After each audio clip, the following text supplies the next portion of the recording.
핵심의 모든 부분에 굉장히 중요한 그 대상이 중직자였죠. 오늘 언약 잡고 도전한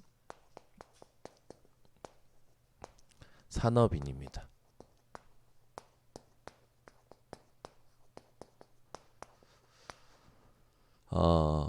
꿈과 야망이 어떻게 다르긴 것 같습니까?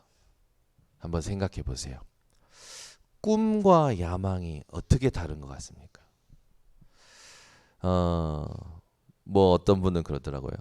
느낌적으로 꿈은 순수하고 야망은 더러운 것 같다. 뭐 이렇게 표현하시는 분도 계시더라고요. 뭐 좋습니다. 꿈과 야망이 어떻게 다를까요? 오히려 세상은요, 꿈을 가지지 말고 야망을 키우라고 합니다. 야망이란 단어를 사전적으로 찾아보니까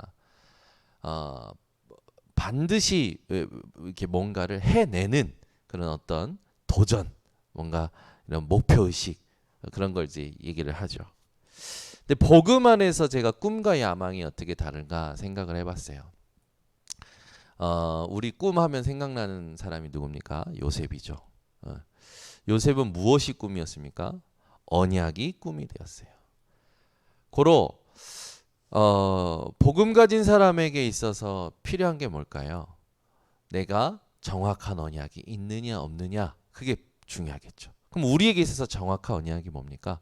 우리에게 있어서 정확한 언약은 다 살리는 거예요. 중국의 알리바바라는 그 회사의 CEO 마위는 이런 말을 합니다. 가난한 사람하고는 절대 일하지 마라. 그러면서 하는 말이 뭐냐면, 가난한 사람들은 자유를 주면 함정이라 말하고, 작은 비즈니스를 하자고 하면 돈을 별로 못 번다고 말하고, 큰 비즈니스를 하자고 하면 돈이 없다고 한다. 새로운 일을 시도하고자 하면 경험이 없다고 하고, 전통적인 비즈니스를 하자고 하면 레드오션이라 어렵다고 하고, 새롭고 혁신적인 비즈니스라고 하면 다단계라고 하고, 상점을 같이 운영하고자 하면 자유가 없다고 하고, 새로운 사업을 시작하고자 하면 전문가가 없다고 한다. 그들에게는 공통점이 있다. 구글이나 포털에 물어보기를 좋아하고, 희망이 없는 친구들에게 의견을 듣는 것을 좋아한다. 그들은 대학 교수들보다 더 많은 생각을 하지만 앞을 보지 못하는 맹인보다 더 적게 행동으로 옮긴다. 그들에게 무엇을 할 수 있는지 묻는다면 그들은 아무 대답도 할 수 없을 것이다. 내 결론은 가난하다. 당신의 빨리 뛰는 심장보다 더 빨리 행동하고 생각하는 것 대신에 무언가를 그냥 하라. 가난한 사람들은 공통적인 한 가지 행동 때문에 실패한다. 그들의 인생은 기다리다가 끝이 난다. 그렇다면 현재 자신에게 물어봐라. 당신은 가난한 사람이냐? 이제 이렇게 질문해요.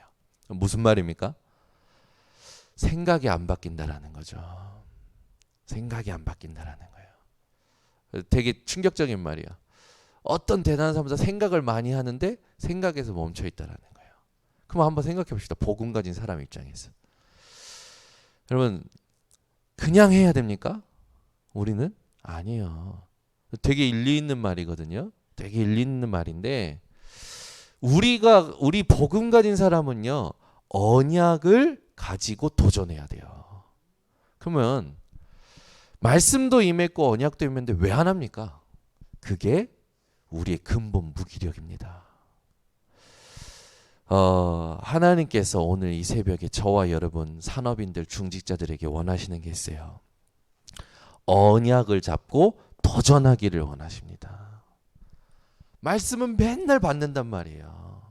얼마나 기도 추천 말씀 받죠. 새벽에 받지요.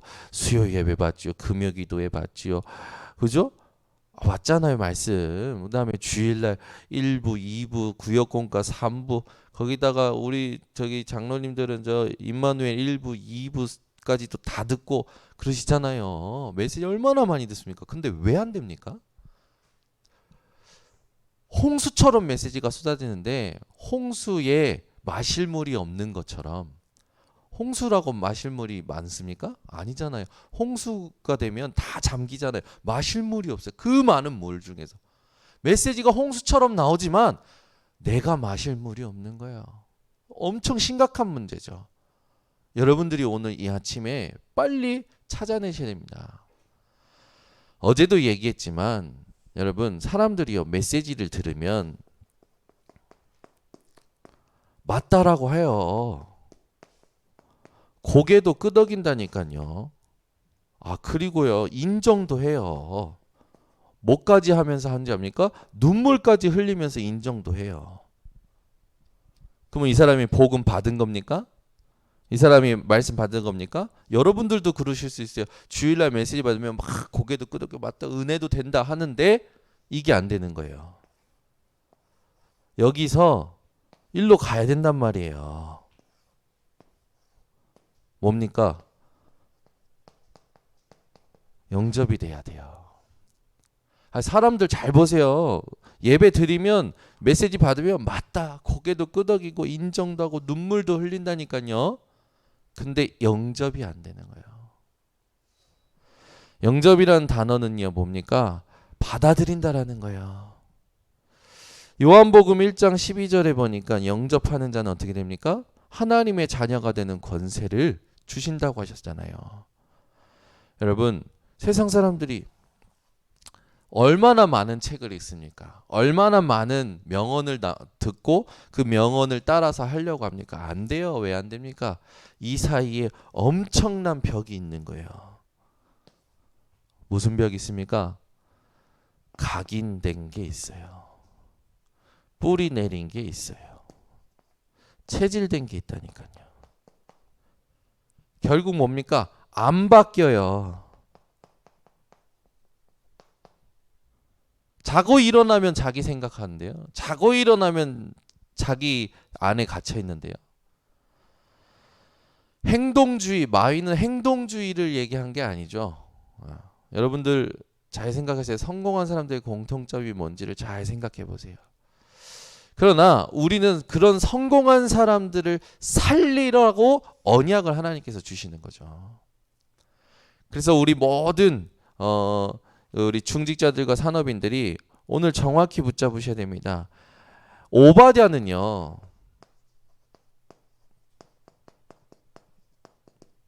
누가 지시한 게 아니라니까요. 하나님께서 주신 살리는 언약을 붙잡고 그 위기 시대에 왕이여 다 죽이라고 한 그 선지자들을 100명이나 숨겼어요. 한 명도 우리는 내 가족 한 명도 먹이기 입히기 돕기가 힘들잖아요. 근데 오바댜는요. 선지자 100명을 50명씩 나눠서 그들을 케어하고 그들을 살렸다니까요. 누가 지시한 게 아니잖아요. 우리 번성교회 성도님들 또 중직자들 모든 산업인들은요. 교회 살리는 전도망대.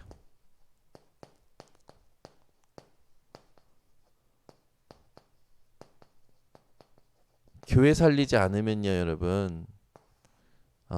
우리 중직자들은 직분에 대해서 실제로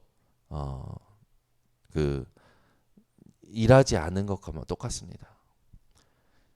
진짜 교회 살리는 전도망대가 우리 중직자들이 되셔야 돼요. 그래서 이 축복이 교회를 어떻게 하면 살리겠냐 보일 때까지 기도하시기 바랍니다. 엘리야가 헤라라고 하지도 않았고 왕이 하나님을 믿는 왕이 아니었잖아요. 왕의 허락이 어떻게 보면 이런 일들은 필요한 부분인데도 왕의 허락을 구하지도 않아요. 지도자의 도움이 있었던 것도 아니에요. 절대 언약 가지고 살렸습니다. 그래서 다른 거 붙잡지 마세요. 오늘 이 새벽에 어떻게 하면 살리겠느냐. 이거에서 계속 생각하셔야 됩니다. 하나님 앞에서. 그러면 이 질문을 계속하면요. 성경이 보여요. 특히 성경에 뭐가 보이냐면 언약의 흐름이 보입니다.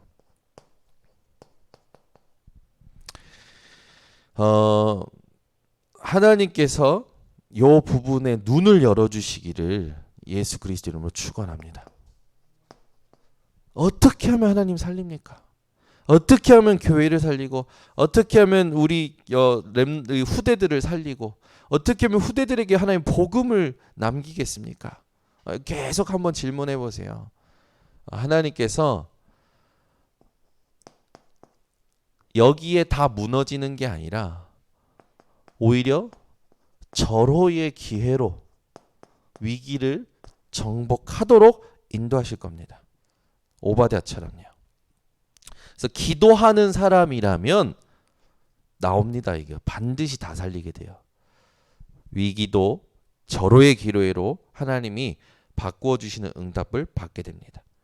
그래서 이 살리는 데는요, 어떤 이유도 필요 없잖아요. 어떤 것도 핑계 댈 거 없어요. 살리는 데는요. 근데 여기에 막 너무 많은 생각들을 갖고 있는 걸 보면 안타까워요. 여러분, 언약보다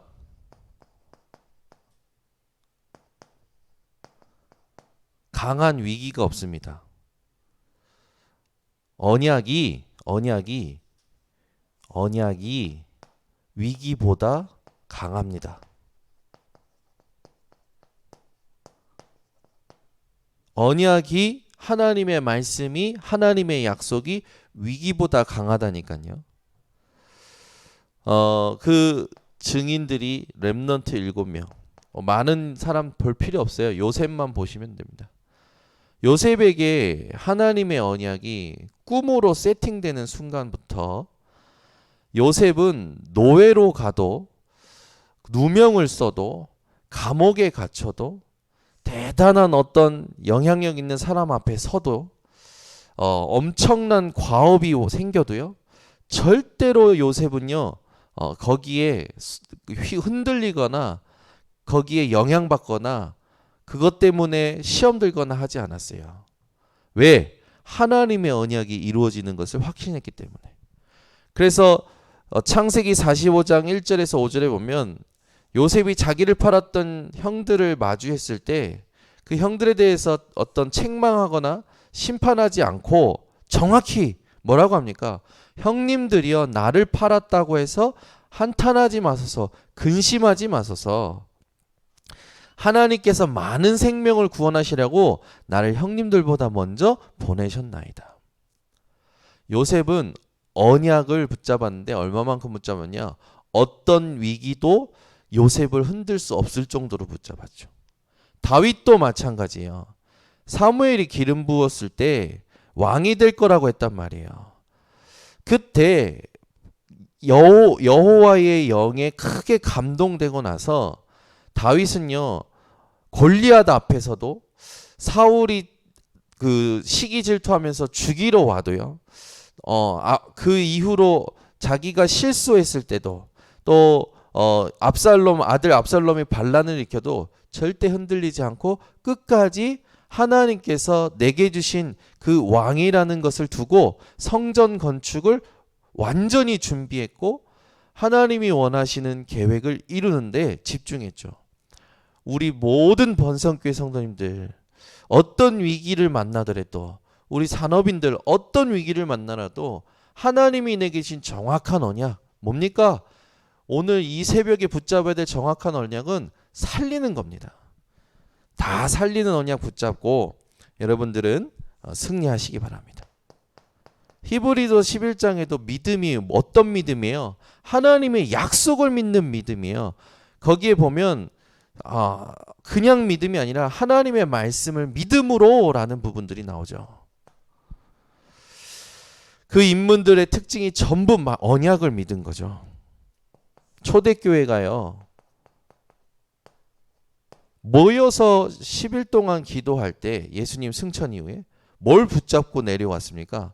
예수님께서 말씀하신 그리스도와 하나님 나라의 일, 성령 충만이라는 약속을 붙잡고 기도했는데 이 사람들이 대단한 사람들이 아니었다니까요. 어떻게 보면 힘도 없고 연약하고 무지한 사람들이었어요. 근데 하나님이 이 사람들에게 위에서 성령의 충만함을 옷 입히셔서 그 누구도 대적 못하게끔 하십니다. 로마 황제 10명의 황제가 핍박을 했는데도 안 되죠. 결국에는 이 기독교가 국교로 선포가 되는 부분이 있었어요. 근데 그때 응답을 제대로 누렸어야 되는데 누리지 못하니까 오히려 문제를 당하게 됐지만 우리 번성교회 성도님들 오늘 딱 붙잡겠습니다.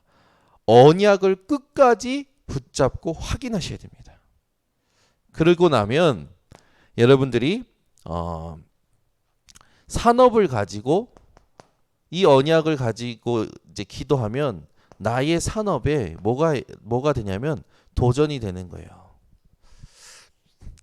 어저께 우리 교회 청년하고 이렇게 얘기하는데 제가 미션을 줬어요.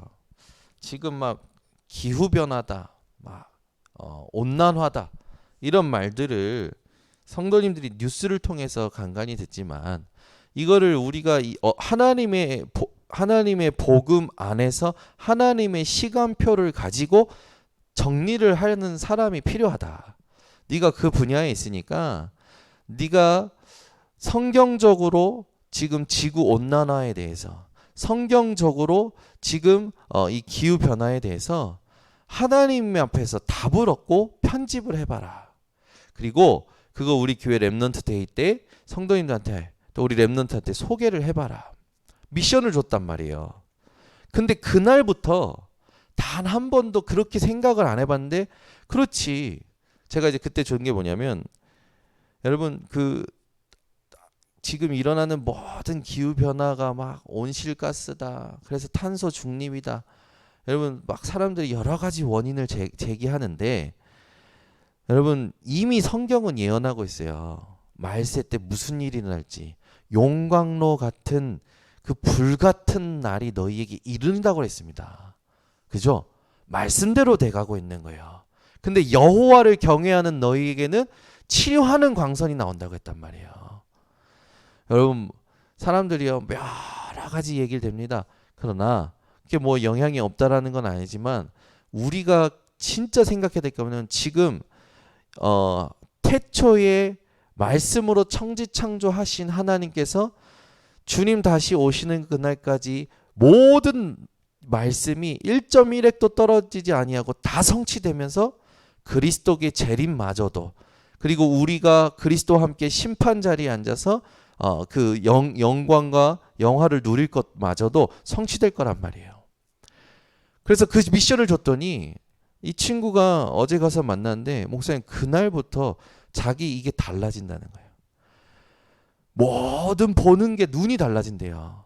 이 분야를 하나님의 말씀으로 편집해야 된다고 생각하니까 그동안 생각했던 거, 그동안 보았던 그게 모든 게 달라지는 거예요. 그래서 같이 연구하는 친구가 자기를 보고 언니 안 힘들어요? 할 정도로 자기 안에 생기가 생겼다라는 거예요. 나 안 힘든데? 계속 연구하고 말씀을 찾아서 성경 속에서 자기 분야에 대한 걸 찾아서 편집하는 거예요. 그럼 당연히 전문성 나오겠죠. 하나님 원하시는 거. 이걸 지금 그 친구가 도전하는 거예요. 그래서 너는 무엇을 증명하는 사람이 되냐면 과학이 발전할수록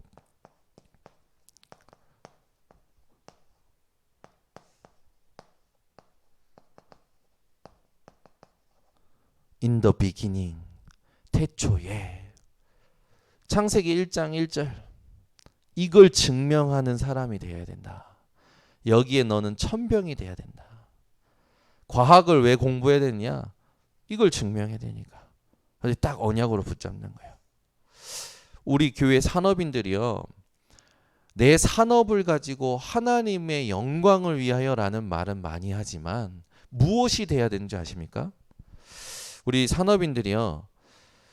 오바댜처럼 하나님 앞에서 살려야 되는 언약이 내 업을 가지고 편집이 돼야 돼요. 두 번째는 뭐가 돼야 됩니까? 말씀을 가지고 설계가 돼야 돼요. 세 번째는 뭐가 돼야 됩니까? 내 업을 가지고 작품을 만드는 디자인 이 응답 받아야 됩니다.